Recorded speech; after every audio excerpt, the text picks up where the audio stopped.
Hi guys, welcome to SUDEEPVERSE, and I hope you people are doing good.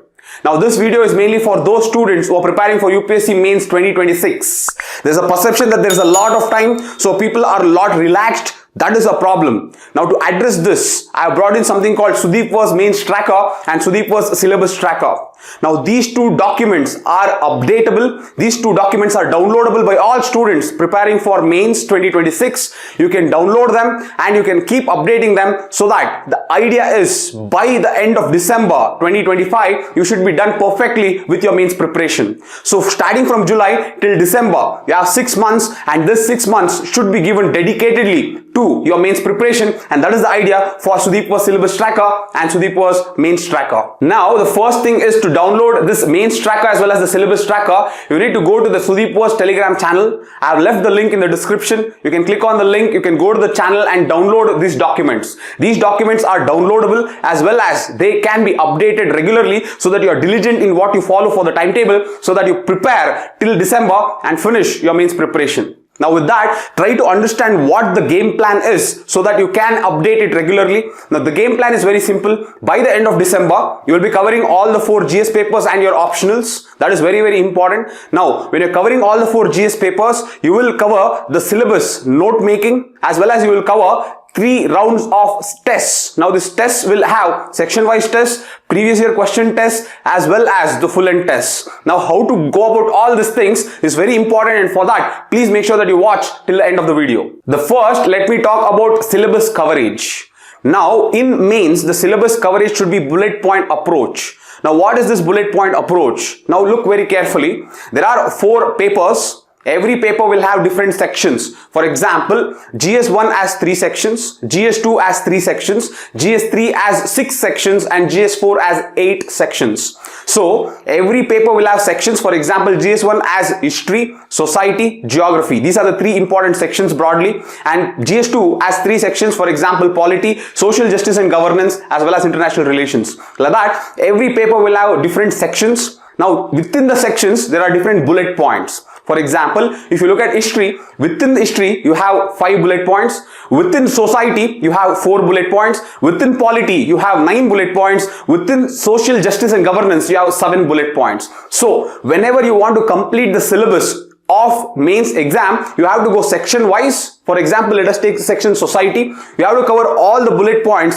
of society. If you go to polity, you take polity and cover all the bullet points of polity. This is called bullet points approach, and it is very important that you cover bullet point wise for every section in every paper to have a complete coverage of all the main papers. Now, because within the notification it is very difficult to identify those bullet points within the section, what I have done is I have simplified them and I have added section wise in papers, and I am giving you this bullet point syllabus tracker from SUDEEPVERSE. So you can download this and always keep this as a reference point, so that you will be able to cover all the bullet points within the syllabus. Now very important is those students, advanced mains masterclass students, you don't have to do this approach, because I have taught you a different way of covering the syllabus. So you can go ahead and proceed with whatever I have taught you. That is only a note for advanced mains masterclass students. Apart from that, whoever is watching this and preparing for UPSC 2026, please go ahead and make sure that you cover all the bullet points within the syllabus, and that becomes very important. And for that, I have given you the SUDEEPVERSE Syllabus Tracker, which you can download and you can use as a reference. The next is Mains Tracker.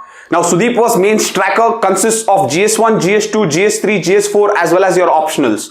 So all the 5 I have included within the Mains Tracker. Again, you can download them within the Telegram channel link that I have given in the description, and you can keep updating them. Now to understand clearly how the Mains Tracker works, look at the GS1 paper. Now if you are looking at GS1 paper, there are 2 columns. On one column is the syllabus coverage, and on the other column is the tests. So in the syllabus coverage, I have divided the sections. Within the sections, you should keep updating as and when you finish the bullet points. So as I told you, in let us say history, there are 5 bullet points. So as you keep covering the bullet points, keep updating it as 1 out of 5, 2 out of 5, 3 out of 5, 4 out of 5, 5 out of 5. So as and when you keep completing the bullet points, keep updating it in the tracker. So on one side, you should complete the syllabus, and on the other side, when you have completed all the syllabus, go to the section wise tests. At least complete 3 rounds of section wise tests. Then go to previous year question tests. At least complete 3 rounds of previous year question tests, and then come to the full length test, and you should complete the 3 rounds of full length tests. So in GS1, if you have to have a firm grip and if you want to feel confident, you have to cover all the bullet points within the sections of all the 3 sections on the side,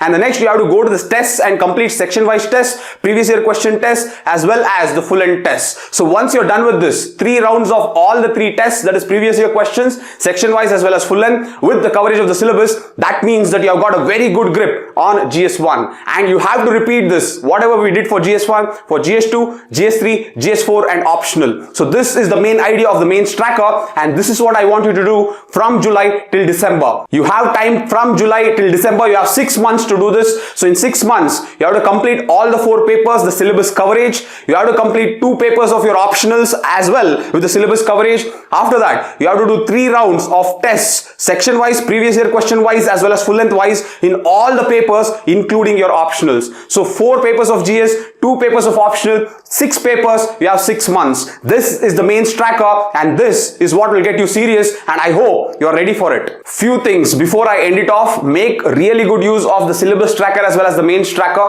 I worked very hard to give you that design. Second, advanced mains masterclass students appearing for UPSC 2026 can skip the syllabus coverage because you have already covered it, can go directly to the section wise, previous year question wise, as well as full length wise tests. So that is the second thing. Third, many students who are preparing for 2026, please don't fall into perfection. Don't sit and take many days for one bullet point. Maximum you can give 2 days for one bullet point, not more than 2 days. So complete reading and note making in 2 days for one bullet point. Keep that as a golden standard. And one more thing is, you can make certain amendments depending upon your strengths and weaknesses. That is okay. But broadly, the golden standard is, in the next 6 months from July till December, make sure that you complete all the 4 papers of GS and 2 papers of optional, and this is a must. One more point I want to bring forward is, many students who are competent but lost in CSAT, I feel bad for you. But this is not the time to just feel bad. This is the time to take steps to correct our mistakes. And for that, make sure from today itself, every day 2 hours, you are going to solve CSAT. Yes, from today itself, you will start solving CSAT every day for 2 hours.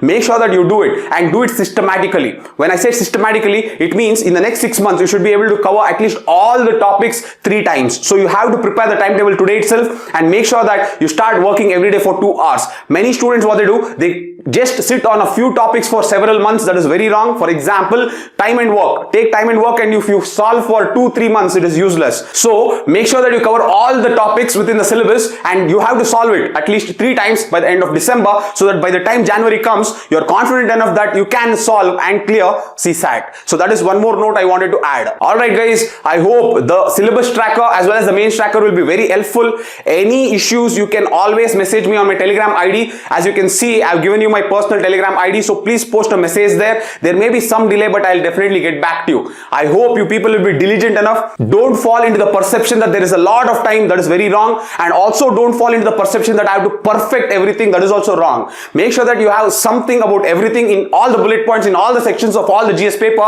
If you have that attitude and complete the syllabus, then go ahead and jump towards writing tests and start writing tests diligently. That is all is enough. So within this mains tracker, if you can even keep up to 80% of whatever I've given you in the mains tracker, that means that you will emerge as a topper, and this I can guarantee. So make sure that you become an unstoppable force for the next year, and make sure that you start working not only on yourself but your mains preparation. I'll see you again guys. Thank you so much for all the love and support. Please make sure that you share this video with as many people as possible, because the more views that it gets, the more innovative ways I can do to help the student community. So please make sure that under any circumstances, please sincerely share this video with as many people as possible. I'll see you again guys.